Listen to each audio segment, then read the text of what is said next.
આદિવાસીઓને અનુસૂચિત 5માં બંધારણમાં જમીન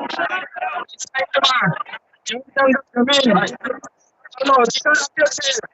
અધિકાર અધિનિયમ 2000 અંતર્ગત સનદો આપી છે જમીનો કેરી કરવા માટે, અને આ જંગલ ખાતા ચોરની જેમ રાતે આવે અને કપાસ તોડી નાખે અને ચૈતરભાઈએ ઘરે બોલાવીને માર મારી એવો ખોટો કેસ કરે મારા પર, મારા પત્નીને જેલમાં લઈ જાય. પણ એ લોકોને પણ કહેવા માંગીએ છે આદિવાસી અમે શાંત છે, શાંતિથી અમને જીવા દો, રહેવા દો. જ્યારે અમે રસ્તા પર ઉતરીશું ત્યારે આ પ્રશાસનને આ સરકારને પણ અઘરું પડશે. પોલીસ વિભાગને નમ્ર વિનંતી કરું છું, અમે તમને સરેન્ડર કરવા માટે સામેથી આવ્યા છે, એટલે કોઈ પણ કાર્યકરોએ પોલીસ સાથે ઝુંબાઝોરીમાં નથી ઉતરવાનું કે પોલીસ સાથે ગરચણમાં નથી ઉતરવાનું. આપણે સામેથી સરેન્ડર થવા માટે આવ્યા છીએ અને સરેન્ડર થઈશું.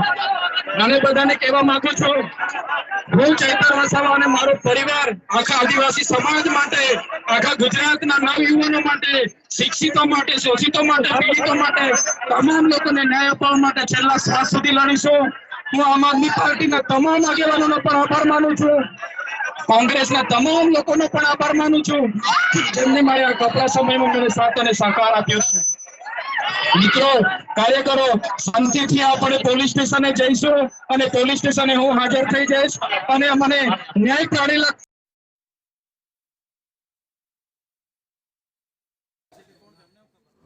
ચૈતર વસાવાના આ નિવેદનમાં તેઓએ આપના નેતાઓનો આભાર માન્યો, કોંગ્રેસના મિત્રોનો પણ આભાર.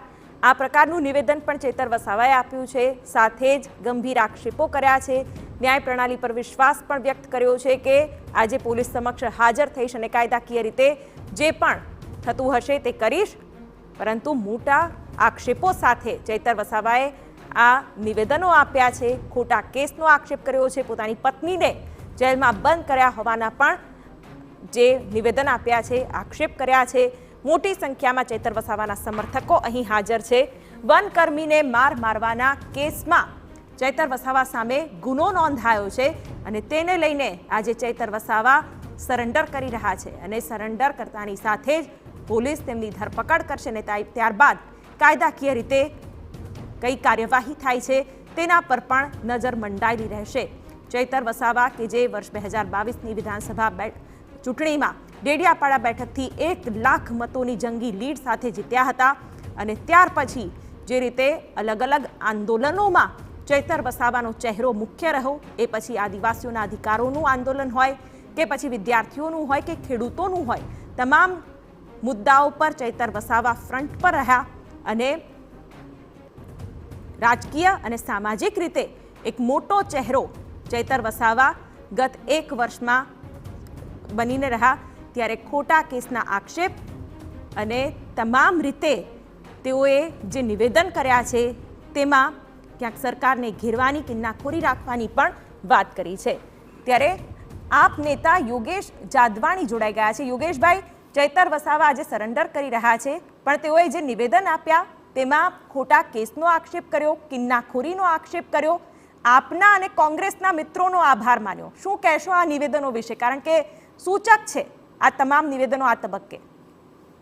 જે રીતે આપણે થોડા ઘણા સમયોથી જોઈ રહ્યા છીએ કે ભારતીય જનતા પાર્ટી એનકેન પ્રકારે આમ આદમી પાર્ટીને, ધારાસભ્યોને ડરાવી ધમકાવીને, લોભ લાલચ આપીને ખોટા કેસોમાં ફસાવવાની જે આખી એમની ષડયંત્ર જે રચાયેલું હતું, એ જ ષડયંત્રના તહત ચેતરભાઈને સૌથી પહેલા ટાર્ગેટ કરવામાં આવ્યા.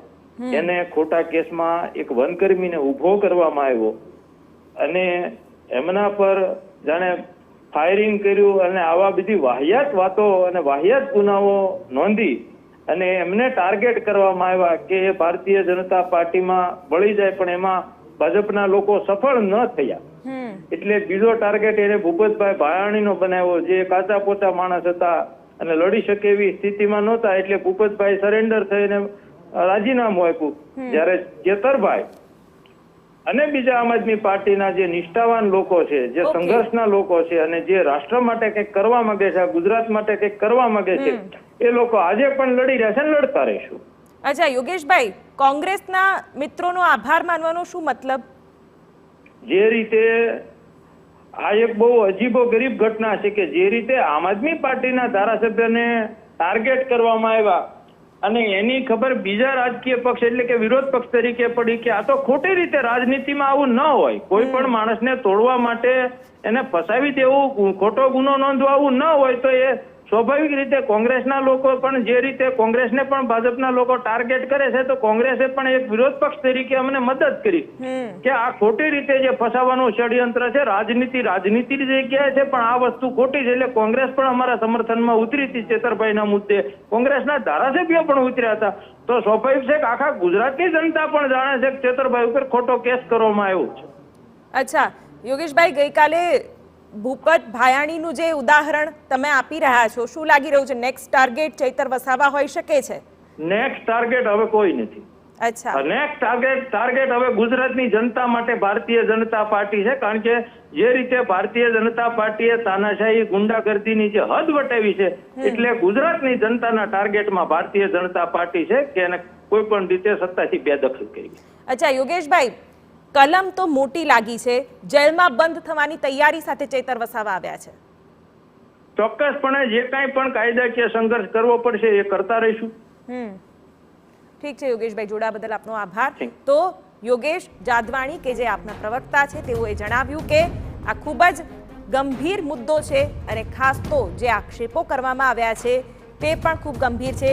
દ્રશ્યો સતત ડેડિયાપાડાથી અમે આપને દર્શાવી રહ્યા છે કે જ્યાં ચૈતર વસાવા સરેન્ડર કરી રહ્યા છે. પોલીસ પહેલેથી જ ત્યાં સતર્ક હતી, એલર્ટ હતી, કોઈ પણ પ્રકારની અરાજક પ્રવૃત્તિ ન થાય તેના માટેનું પણ ખાસ ધ્યાન રાખવામાં આવી રહ્યું છે અને ચૈતર વસાવાની પોલીસ ધરપકડ કરશે. થોડી વાર પહેલાના દ્રશ્યો પણ જોઈ શકાય છે. ડેડિયાપાડામાં મોટી સંખ્યામાં તેમના સમર્થકો હાજર હતા. ચૈતર વસાવાએ ટૂંકું સંબોધન કર્યું જેમાં તેમના પર ખોટા આક્ષેપો કરવામાં આવી રહ્યા છે. વનકર્મીઓ જે રીતે મનમાની કરે છે તેના પર પણ ચૈતર વસાવાએ નિવેદન આપ્યું હતું અને આ આખી ઘટના અત્યારની મોટી ઘટના, કારણ કે આપ ધારાસભ્ય ચૈતર વસાવા કે જે છેલ્લા 1 મહિના અને 9 દિવસથી ભાગેડુ હતા અને આજે તેઓ સામેથી પોલીસ સમક્ષ હાજર થવા આવ્યા છે અને તેની વચ્ચે આ નિવેદનો અને દ્રશ્યો જોવા મળી રહ્યા છે.